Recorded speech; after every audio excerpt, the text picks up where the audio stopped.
Hey, welcome to this edition of Road Warrior. I'm your host, Grant Robertson. Today we try out the 2013 Buick Enclave. Now, when you look at the Enclave, it is the full-size offering in the crossover segment. Now, a few months back, we tried the Encore, and we liked that style vehicle. It was smaller. Now, this is a three-row passenger vehicle. Now, when we talk about the word crossover, what we secretly are saying is maybe minivan. Now, what I've noticed is the minivan has kind of taken a dive and has gone away, and we secretly replaced them with crossover vehicles. Now, I'm not saying this vehicle is comparison to a minivan, but it obviously has styling cues more reminiscent of that. It is not a rugged SUV. It's not going to confuse you with the likes of a Tahoe, but what it will do is offer you all the interior space and the trappings of that of a minivan, minus the sliding doors.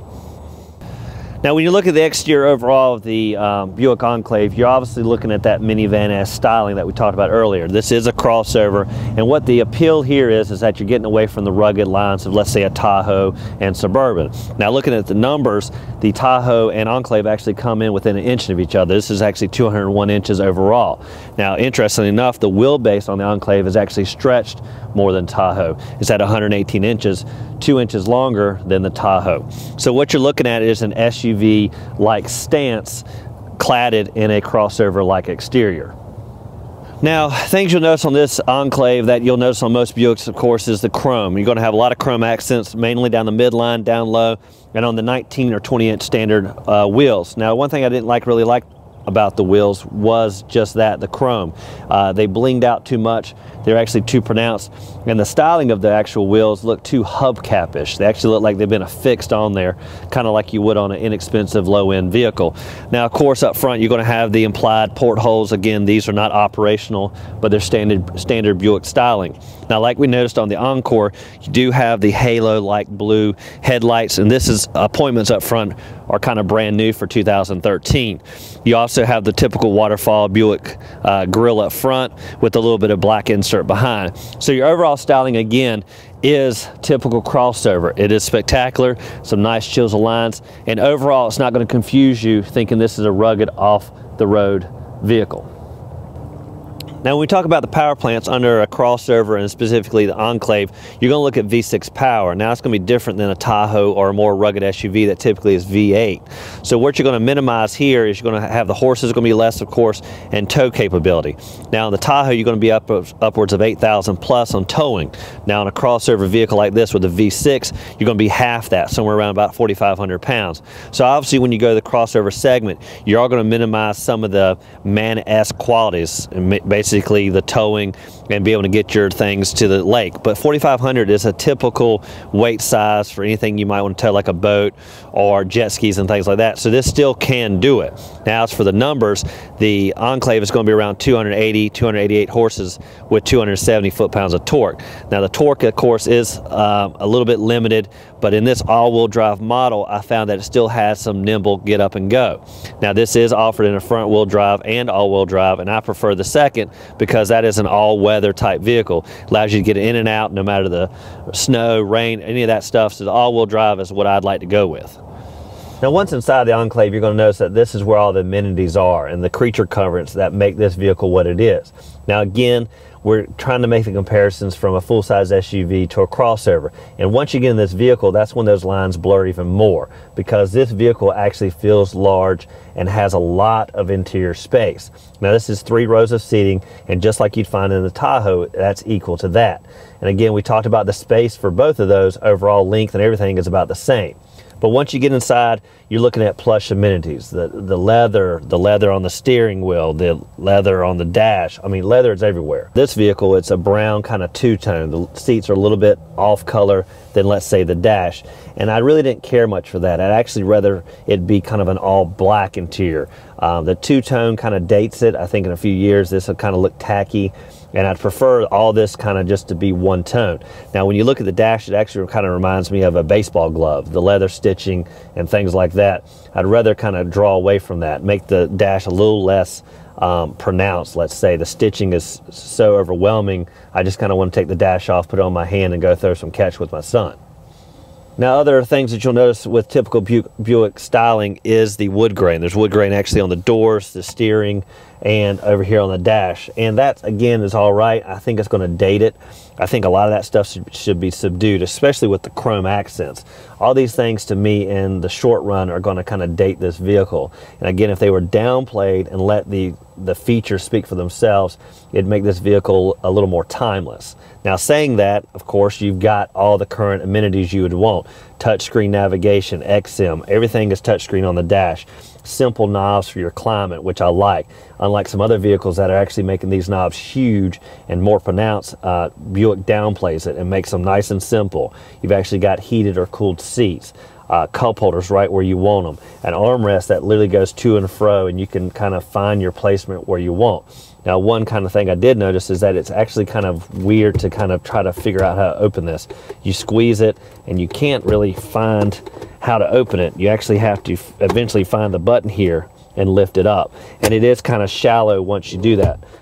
Now, the best thing I love talking about is legroom, and on the Enclave you've got plenty to go around. Now, typical spacing up front is across the board is 41 inches, and that's what you're going to find on any SUV or any vehicle, so that's typical up front. When you get to the second row, it's going to drop about 5 inches, which is right within that comfort level where you're not going to have any knee bleeding and you're still going to have plenty of room. Now, when you get to the third row, typically anything under 30 inches is going to be cramped, and you're actually going to feel that kind of limited space. But on this vehicle, it's actually got about 33 inches of legroom, so that's perfect for backseat passengers to keep their comfort. Now, as for layout for this vehicle, it is a 7 or 8 passenger vehicle, which basically means the second row on this one is a caption share, allowing that aisle access down the middle, which means our passengers can kind of get in and get back. If it's a bench seating, which is fine, you're going to have to flip and fold to get to the rear seating. Now, the back seats, like we talked about, this has the caption chairs with the nice armrests and easy access to the back seat with the aisle down the middle.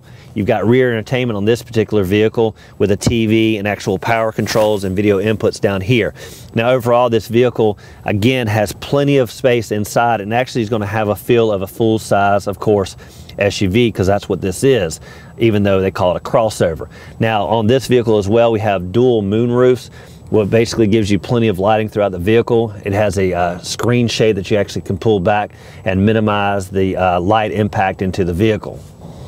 Now, at the back of the Enclave, this is where you're going to find most of your work gets done, because you're going to the grocery store or even hardware store or whatever, and you need to put things in. Now, first thing you'll notice is the backup sensors and a backup camera with backup indicators. Actually tells you what angle you're going at, and as you turn the steering wheel, it kind of alerts you of where you're headed, and actually beeps quite a lot if you should get close to something.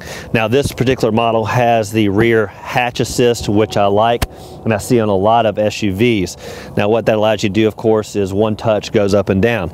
Now, one area that I've started to see as Achilles heel for a lot of SUVs is back here. I found that when I went to the grocery store and actually put items back here, they tended to sling around because there wasn't anything to hold them in place. Back in the day on the minivans, there used to be hooks right here where you could literally put your bags and hook them in place, so they wouldn't do that. Now, I wish we'd go back to that. Now, there's probably a cargo net that typically is here, and that's helpful, but I really don't want to take a bag and put it in a net. I'd rather just actually hook them to something and allow that to not sling around. Even better would be some type of bar system where you could actually kind of hang like clothing, hang your bags in place. So something needs to be fixed on the SUV and crossover segments across the line where this particular area does not sling my things back and forth.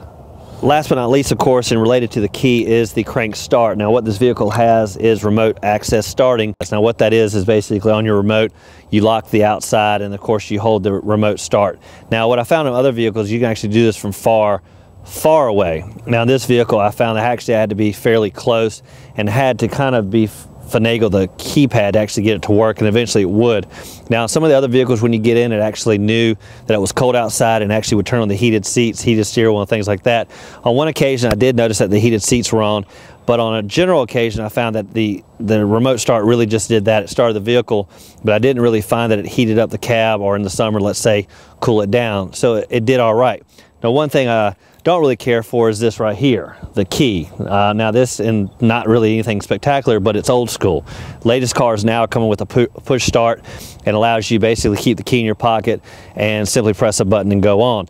Now, what I found is I've gotten used to that, so I get in the vehicle, and then sure enough, I got to fiddle around, find the key, and manually put it in. It may sound trivial, but a lot of the vehicles now are coming with that, so I'm assuming Buick will lean towards that and eventually go that way. Now this does it for this edition of Road Warrior, and I'm your host, Grant Robertson, and we tried out the 2013 Buick Enclave. Now, of course, we love the crossover, and it is the go-to choice for anyone that wants SUV minus maybe the rugged appeal, but still has the interior volume. Now, again, this is 7 to 8 passengers, comes cladded in some chrome accents, and has a kind of crossover minivan-esque like exterior. So again, thank you for watching. As always, keep both hands on the wheel and eyes straight ahead.